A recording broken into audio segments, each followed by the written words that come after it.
আমার বাপ ডাকো নাই, যদি বাপ ডেকে ফেলে তা তখন তো ঝামেলা। বাবার না না, তোমরা যেভাবে শুরু করছো, দেশীয় নায়িকা নেই, বিদেশ থেকে নায়িকা নেওয়া হয়েছে, রাজকুমারে ওমরে, এবং এখানে দেশের নায়িকা বলতে তুমি আছো আর পূজা চেরি আছে লিপস্টিক একটি ছবিতে। তো ফাইনালি ইকুয়েশনটা কি দাঁড়ালো? পরিমণির সাথে তোমার কি ঝামেলা? বুবলি, তোমার পক্ষে যখনই কথা বলি তখনই আমার কমেন্ট বক্সে মানুষ লিখে আপনি বুবলিকে বিয়ে করে ফেলেন। দর্শক মন্ডলী, ইতিমধ্যে আপনাদের মাঝে হাজির হলাম নতুন একটি আপডেট নিউজ নিয়ে। দর্শক, ইতিমধ্যে লাইভে এসে শাহরিয়ার নাদিম জয় তিনি বুবলিকে নিয়ে কি কথা বললেন।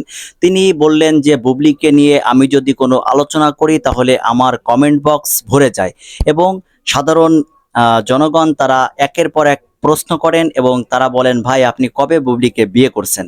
আসলে এমন বিষয় নিয়ে শাহরিয়ার নাদিম জয় অনেক কথা বলেছেন। তার সে কথাগুলো আমরা ধৈর্য সহকারে দেখব এবং এই ঈদে অনেকগুলো মুভি মুক্তি পেয়েছেন, তার ভিতরে বুবলিরও একটি মুভি ছিল। এই বিষয় নিয়েও শাহরিয়ার নাদিম সাহেব তিনি অনেক আলোচনা করেছেন। দর্শক, আমরা বেশি কথা বলবো না, আমরা মূল ভিডিও চলে যাব। তাহলে চলেন আমরা মূল ভিডিও চলে যাই। তার আগে আপনারা যদি আমাদের চ্যানেলে নতুন হয়ে থাকেন তাহলে অবশ্যই আমাদের চ্যানেলটি সাবস্ক্রাইব করবেন এবং পাশে থাকা বেল আইকনটি অন করে দিবেন এবং লাইক, কমেন্টস ও শেয়ার করে সবসময় আমাদের পাশে থাকবেন। তাহলে চলেন আমরা ভিডিওটি দেখে আসি। পরিমণির সাথে তোমার কি ঝামেলা? কোনো ঝামেলাই নাই জয় ভাই, ওর সাথে তো আমার পার্সোনালি কখনোই কোনো প্রবলেম ছিল না, নাই। কিন্তু অল অফ আ সাডেন আসলে কি হচ্ছে আমি নিজেও খুব মানে অবাক হলাম। একের পর এক ঝড় যে আসে, এই ঝড় আসতে আসতে কতটা শক্ত হইলা? প্র্যাকটিক্যাল সিচুয়েশনটা যেভাবে পার করতে হয় এটা মনে হয় যে অনেক সময় আনএক্সপেক্টেড অনেক কিছুই সামনে আসে। এটা ফাইট দিতে হবে, বিকজ দিন শেষে ফাইটার। আপনি যেটা শুরুতেই বললেন যে ফাইট করতে হবে, কাজের ক্ষেত্রে হোক বা প্র্যাকটিক্যাল জীবনে হোক। তো নিজেকে আসলে মনে হয় ডে বাই ডে আরো বেশি স্ট্রং করার সুযোগ পাচ্ছি আর কি। Very good. বুবলি, তোমার পক্ষে যখনই কথা বলি তখনই আমার কমেন্ট বক্সে মানুষ লিখে আপনি বুবলিকে বিয়ে করে ফেলেন। আপনি না আমার বড় ভাই জয় ভাই, সেক্ষেত্রে ছি এটা তো কেমন হইল বিষয়। এটা যারা অনেকে কমেন্ট করে এরা ফান করেই করে। এগুলোর পিছনে তাহলে তুমি উত্তর দিও যে তোমার বড় ভাই, আবার পূজাও বলছে বড় ভাই, মানে আমি জাতীয় ভাই হয়ে যাচ্ছি সিনেমার নায়িকাদের। এটা খুব ভালো লক্ষণ না। আমি লিপস্টিকও দেখবো, কাজল রেখাও দেখবো, দেন হচ্ছে যে আরো যেগুলো সিনেমা আছে সবগুলোই দেখার ট্রাই করবো। তো সেক্ষেত্রে আমার মনে হয় যে আসলে আপনি তো সবার মানে তোমরা সবাই যে বড় ভাই বলতেছো এখন পর্যন্ত, তাও আমার জন্য এটা একটা ইজ্জত বাঁচানোর ব্যাপার, কারণ অ্যাটলিস্ট আমার বাপ ডাকো নাই, যদি বাপ ডেকে ফেলে তা তখন তো ঝামেলা হতো। যে বাবার মতো, ঠিক না? না না, তোমরা যেভাবে শুরু করছো ভাই ভাই, তোমরা যেভাবে ভাই ভাই শুরু করছো, আগামী ঈদে বাপই ডাকবা মনে হয়। না কেন, আপনি মানে আচ্ছা, এটা আপনি একা একজন মানুষ, কি সম্ভব বলেন? চতুর্দিকে এই বিষয়টা একা একজন মানুষের সবাই বাপ হওয়া সম্ভব, সবাই ভাই হওয়া সম্ভব না। কারণ একটা মায়ের ঘরে জন্ম নিলেও কয়টা বোন থাকে, ঠিক না? আমার তো নিজের বোনও আছে, খালতো বোন, মামতো বোনও আছে। তোমরা খালি ভাইয়া ভাইয়া করো, এত ভাইয়া ভাইয়ের কি আছে আমি বুঝি না। যাই হোক, এনিওয়েজ দেখা হয়ে যাবে। শুনেন, ঈদের সালামে রেডি রাখেন, ঈদ চলে আসার একদিন বাকি। বড় ভাই হয়েছেন যখন দায়িত্ব আছে তো। তুমি রাজকুমারের কাছে যাইও, সালামি পাবা। ঠিক আছে। আমি বলে দিব রাজকুমারকে এবার একটু বেশি সালামি দিতে।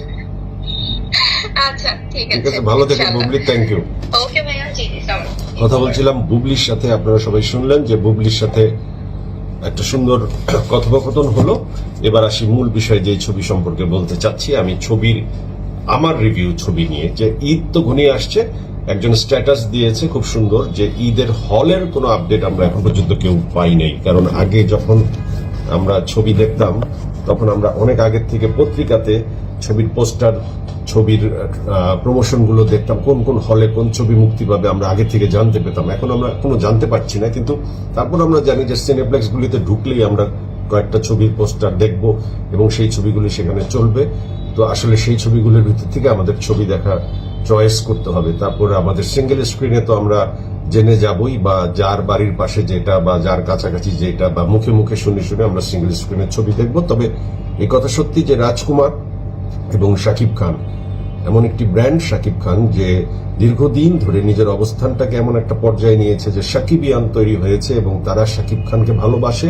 শাকিব খানের ছবির একটা বড় রিসিপশন থাকবেই, এরপর আসবে শাকিব খানের ছবির ভালো মন্দ নিয়ে আলোচনা। মন্দ দিক ছাপিয়ে ভালোর দিকই বেশি সাকিবিয়ানরা দেখে, খুঁজে, এবং সাকিবিয়ানরা শাকিব খানকে এগিয়ে নিয়ে যায়।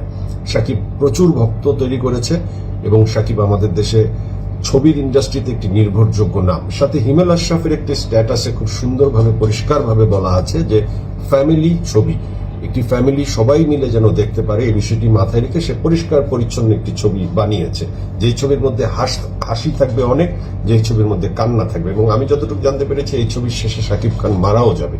এনিওয়েজ, এটি দর্শকের জন্য অত্যন্ত হয়তো সিম্পেথি ক্রিয়েট করবে, এই জন্যই কান্নার কথা বারবার বলা হয়েছে যে প্রিয়তমায় যদি 5 মিনিট কান্না করে থাকে এই ছবিতে 30 মিনিট কানবে, আবার হাসিও আছে। সো এটা একটা প্যাকেজ।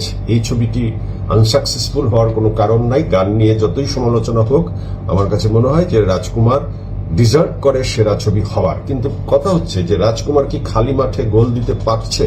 না, রাজকুমারের খালি মাঠে গোল দেবার কোনো সম্ভাবনা নেই, কারণ এবার ছবি যেগুলো আছে এত স্ট্রং, এত স্ট্রং, এত স্ট্রং। আমার পার্সোনাল অভিমত এবং আমি মার্কেট যতটুকু অ্যানালাইসিস করেছি এবং যা বুঝেছি তাতে আমি একটি ছবির কথা বলতে চাই। রাজকুমারের পরে আমি 3টি ছবিকে আমি স্থান দিতে চাই যে দর্শকের প্রায়োরিটি লিস্টে কি থাকবে। কারণ দর্শক আসলে কি চায়? দর্শক অনেক অনেক কিছু চায় না। দর্শক আসলে একটা সিম্পল ইকুয়েশনে আনন্দ ঘন একটি মুহূর্ত কাটাতে চায়, এবং এক এক দর্শকের টেস্ট এক এক রকম। সবাই কিন্তু মানে একদম আগের থেকে প্রিপারেশন নিয়ে চিন্তা করে যাবে না যে এই ছবিটাই দেখবো, অনেকে হলে গিয়ে ডিসিশন নিবে।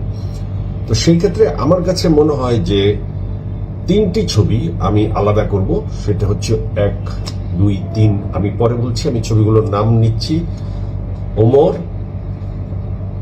দেয়ালের দেশ, লিপস্টিক। রাজকুমারের পর এই 3টি ছবি।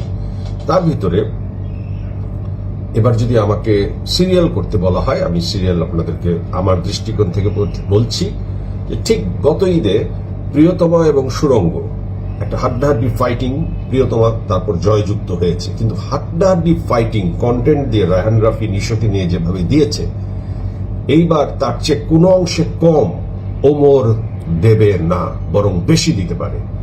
আমি কনফিডেন্ট ওমরকে নিয়ে, ওভার কনফিডেন্ট আমি, কারণ ওমরের গান, ওমরের ট্রেলার, আমি বুঝতে পারছি যে ওমর হলে যারা দেখতে যাবে তারা কেউ বঞ্চিত হবে না। এবং ওমর একটি দুর্দান্ত কন্টেন্ট।